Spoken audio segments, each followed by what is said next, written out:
Just one league after the Vengeance Cascade nerf to Cobra Lash, we got another buff. Cobra Lash is actually better than ever. This is going to be the strongest League Start version of Cobra Lash that has ever existed. And even though I've played it a bunch, I'm still considering League Starting it. But either way, I made this video today to give everybody an idea of what changed, why it got so much better, particularly on League Start. Let's go.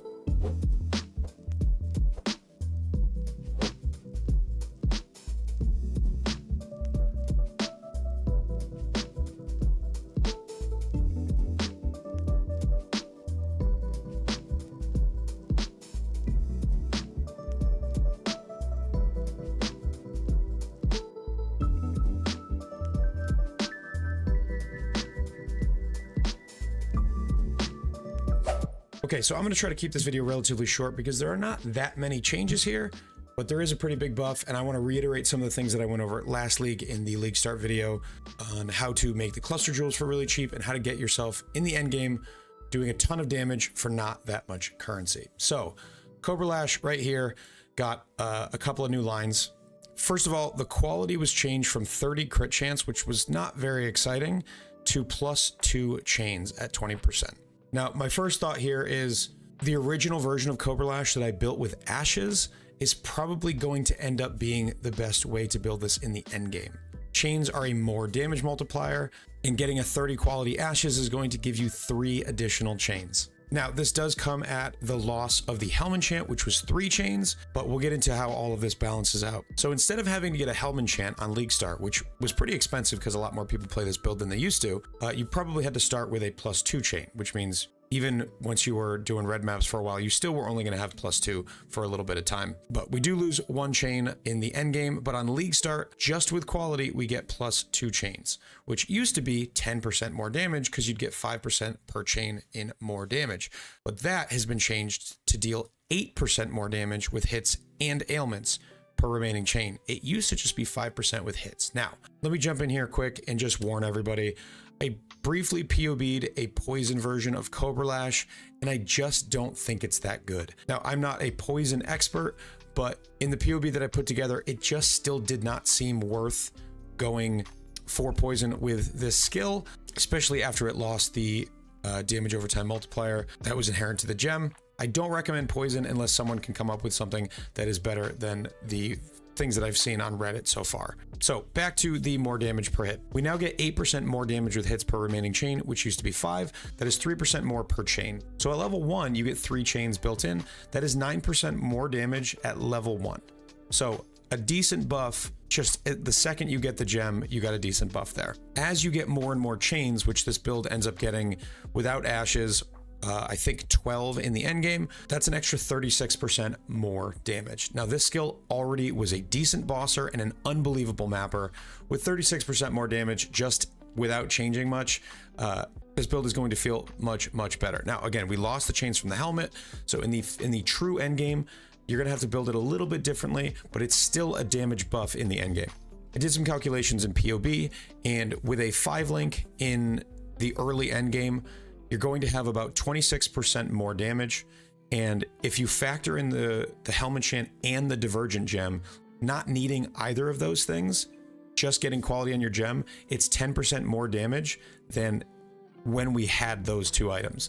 Those are the most expensive things to get on League Start. Now this build has almost no cost to get to the end game. The only real cost is the cluster jewels, which I know people are afraid of, so let's get into the clusters. I talked about this last league as well. These are very, very easy to make. Basically what you want is you want 2 large clusters, and then you want 4 medium clusters. You need 1 that has Fan of Blades on it. Let's briefly explain why that is. Multi-shot was added 2 leagues ago with additional projectile for attacks. So if you get 1 of these and 1 Fan of Blades cluster, you will have 5 projectiles combined with endless munitions. So 1 Fan of Blades cluster. These are really expensive on League Start. That's true, but you can make one. Orbs of Alteration, 235 on average to get a Fan of Blades, and then you basically just augment, regal, and exalt. Exalts are like 4C on day 1 or day 2. It doesn't matter what else is on this cluster. You just want to get Fan of Blades so you have 5 projectiles, because mapping with 4s or playing with 4 is very uncomfortable. Targeting becomes an issue.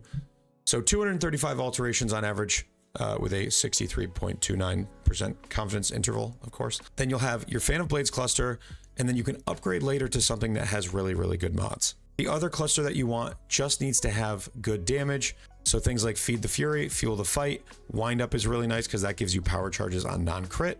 So you don't have to worry about the Tornado power charge on crit setup. Just get damage on the other large cluster. Fan of Blades only needs to be gotten one time. Then on your mediums, these are even easier to make. Follow Through can be crafted on average with 43 alterations. 43 alterations on League Start is like 2 chaos. It doesn't matter if you don't have another one, just make sure you get a 4 passive cluster. That way pathing will be easiest. And then you just get Follow Through. It's so much damage that it's absolutely worth getting this by itself on 4 medium clusters and not worrying about getting a second notable. Now, when you want a second notable, the best one to get is Repeater. Repeater is the only caster tagged modifier on these medium cluster jewels. So you put the medium cluster into the harvest bench, you reforge caster until you hit Follow Through, and you're done. You do that 4 times. Of course, if these are cheaper to buy, go buy it, but they're very, very easy to craft relatively deterministically with this method. Okay, so let's talk about the new ascendancies that are added. It looks like, at least early on, the best thing that you can take is the Warden of the Magi. Oath of the Magi while leveling is incredible. You don't need that many gems for this build while leveling, so you can easily get 50 all res or 30 move speed, which is absolutely crazy. And then after that, you're going to want to probably go into tinctures. We don't have a ton of information on tinctures yet, but they're going to give you a ton of flash charge generation, so you have good uptime. Until we see what's available from tinctures, I can't tell you exactly which ones you're going to want to use, but I think it'll be fairly obvious which ones work with your chaos crit skill. So this is my recommendation for the starter, Oath of the Magi first, and then head over to Coated Blade and Nature's Concoction. So the POB really has not changed much. The only thing I did was I actually took out the need for return projectiles. Return projectiles was just a pretty good support for us, but now that chaining damage has been buffed, we want to go back to Awaken Chain in the endgame. The chain gem itself gives +2 chains, so while bossing, chain is not going to be the best. Awaken Chain will be, but then Vile Toxins while you're poisoning is going to be very, very strong for your 6th link. It's almost 40% more damage. Vile Toxins does have hits per poison on the enemy, so you have to make sure that you're actually poisoning, but you're already doing that in the early game because you're using the Wasp Nest Throat Stabber. This weapon is 2C on day 1 at worst, 1 alch at best, and it's incredibly, incredibly powerful. You're not going to beat this for a long time with a craft. It's got pretty good base fizz, it's got high crit, high attacks per second, and it also has added chaos damage. You can't beat this until the end game, so don't even worry about it. Just buy one of these. Everything else is pretty much the same. So that's it. Cobra Lash, big buff on League Start. I highly recommend this as a League starter. I've played it a bunch of times, and getting an early League buff is going to feel really, really nice. Get quality on that gem as soon as you can for some bonus damage and bonus clear, and you're going to be having a good time. I really appreciate everybody watching. As always, if you want to support me, comment, like, subscribe, come over to my Twitch, twitch.tv/AER0__. Maybe drop me a Twitch Prime. But thank you all for being here. I appreciate you all so much. I'm really, really looking forward to 323. I've got more videos planned for this week. It is content week, so I will see you all over on the stream later after this video and every day this week. So thank you for watching, and as always, take care.